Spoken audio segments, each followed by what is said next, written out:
Oke Google, nyalakan air.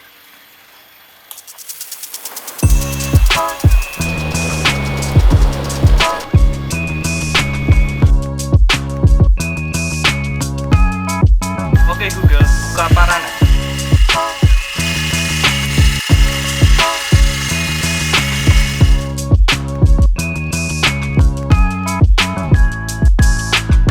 Oke Google, nyalakan kipas.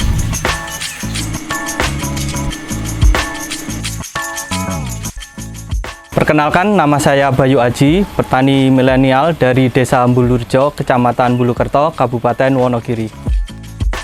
Jadi awal mula saya mendirikan melon ini, yang saya namai bapak-bapak melon ini, karena orang tua saya tuh mau pensiun. Jadi saya itu memikirkan kegiatan untuk kedua orang tua saya itu apa. Yang intinya kegiatan yang tidak terlalu berat untuk fisik, tapi rutin di tiap hari. Jadi akhirnya saya memilih untuk bertani melon ini. Jadi untuk melon ini, kebun ini saya serahkan ke kedua orang tua saya. Awalnya seperti itu.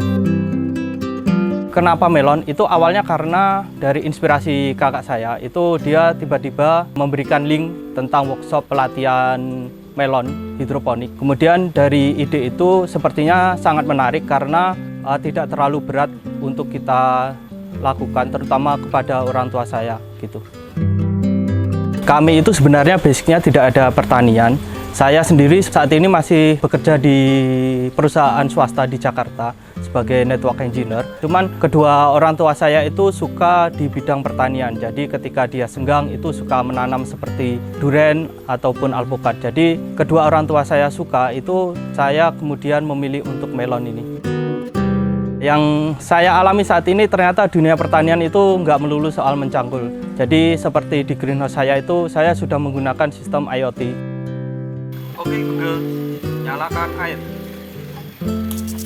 Untuk greenhouse kita itu menggunakan sistem IoT, di mana untuk penyiraman bagian atap itu kita menggunakan sensor. Kemudian untuk menyalakan kipas angin kita juga menggunakan sensor.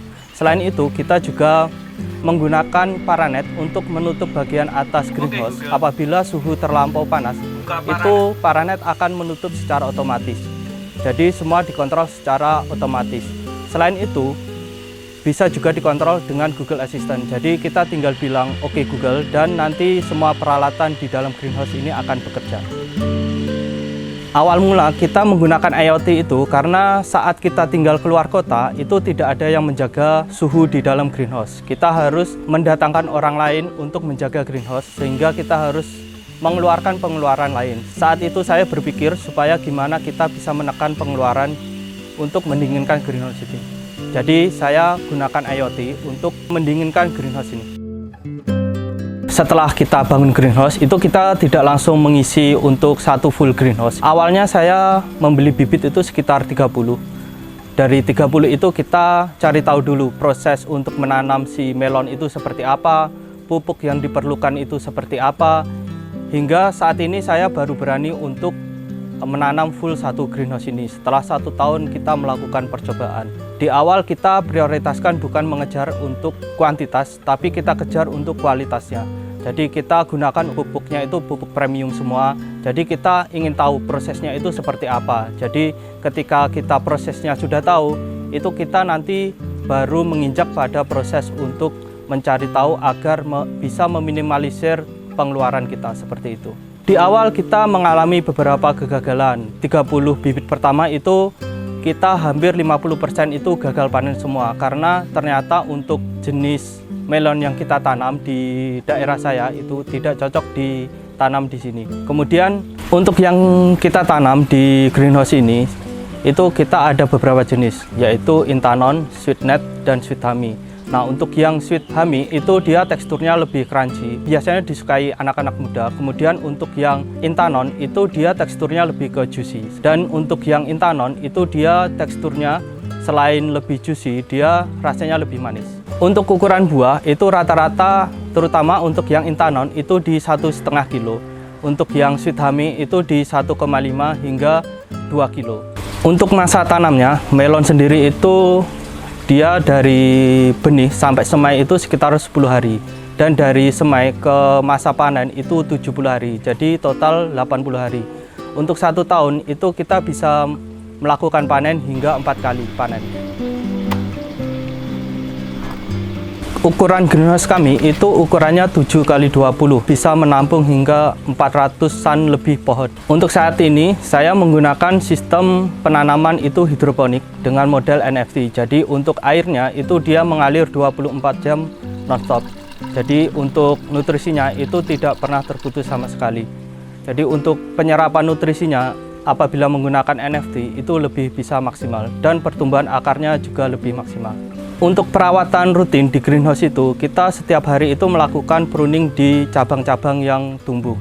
Selain itu kita juga melakukan pemangkasan pada bunga-bunga yang ada di batang-batang melon tersebut. Selain itu kita juga harus rutin melakukan pengecekan di nutrisi tandonnya, karena untuk nutrisi tandon itu kadang berubah-ubah, kadang bisa naik ataupun turun. Jadi untuk pengecekan itu kita perlu lakukan pengecekan di tandonnya juga. Pada saat ini musim hujan itu kita perlu rutin untuk pengecekan pada batang-batang yang sudah selesai kita potong, terutama bagian pangkal itu karena rentan terkena busuk batang. Biasanya kita oleskan dengan anti jamur atau obat fungi agar perkembangan jamur di batang-batang tersebut bisa hilang. Karena dikhawatirkan apabila nanti tidak kita tangkal dari awal, itu nanti perkembangan jamurnya bisa semakin masif dan bisa membunuh semua pohon-pohon yang ada di dalam greenhouse. Untuk kendala saat ini, itu yang saya alami terutama itu di busuk batang, karena pada bulan-bulan kemarin itu banyak sekali curah hujan dan untuk musim panasnya itu sangat rendah. Jadi pertumbuhan bakteri dan jamur di dalam greenhouse itu sangat cepat. Jadi untuk pohon-pohon melon itu banyak yang mengalami busuk batang. Untuk pemasarannya awalnya itu buka untuk wisata petik melon. Untuk wisata petik melon itu biasanya dikunjungin oleh orang-orang di daerah saya, terutama di Kabupaten Wonogiri. Itu biasanya 2 hari kita langsung habis. Selain itu kita juga sebenarnya mendapatkan tawaran untuk mengirim buah melon ini keluar kota hingga beberapa ton. Bahkan ada yang menawari hingga 40 ton. Namun saat ini saya cuma bisa untuk mencukupi kebutuhan untuk wisata petik melon tersebut. Selain wisata petik melon itu kita gunakan sebagai edukasi untuk anak-anak sekolah. Jadi untuk meningkatkan kunjungan itu kita buat greenhouse kita itu semenarik mungkin. Salah satunya kita gunakan bambu, kemudian bambunya itu kita kasih cat pelitur. Kemudian untuk melon-melonnya itu kita kasih label juga. Selain itu kita kasih barcode di dalam labelnya sehingga ketika selesai kunjungan orang-orang itu dapat mendownload foto-foto yang telah kita ambil sebelumnya. Untuk secara pasar saat ini sangat luar biasa karena sampai saat ini banyak sekali yang minta untuk di stok melon dari tempat saya. Kadang ada yang minta 2 ton, 3 ton, atau 1 ton. Dan pada saat di Jakarta itu saya mengecek di beberapa toko supermarket buah besar. Itu untuk stok melon itu sangat langka. Bahkan untuk pegawainya itu pas saya tanya, mereka mengatakan untuk stok melon saat ini sangat susah. Jadi untuk prospek kedepannya itu sangat bagus sekali. Harapan ke depan itu saya ingin memperluas greenhouse kami sehingga untuk kedepannya itu kita bisa melakukan panen setiap bulan. Saat ini kita hanya bisa melakukan panen itu tiap 3 bulan sekali. Untuk anak-anak muda, seperti saya sendiri, saya tidak mempunyai basic di pertanian. Namun saya punya kemauan untuk belajar dari YouTube. Di YouTube itu banyak sekali tutorial-tutorial untuk membahas pertanian melon ini. Jadi apabila ada yang punya kendala mengenai masalah seperti awalnya bukan seorang petani ataupun bukan dari anak petani, itu tidak jadi masalah karena untuk belajar itu banyak sekali materinya di YouTube. Selain itu, apabila ada kendala dalam modal, itu kita bisa bekerja sama dengan pemerintah daerah menggunakan dana seperti dana ketahanan pangan ataupun yang lainnya. Saat ini tergantung kita sendiri mau berusaha ataupun tidak, seperti itu. Karena kalaupun kita tidak punya niat untuk belajar, itu bakal susah karena untuk pertanian melon itu kita perlu ketekunan. Kita tiap hari itu harus mengecek kebun kita seperti merawat bayi lah intinya.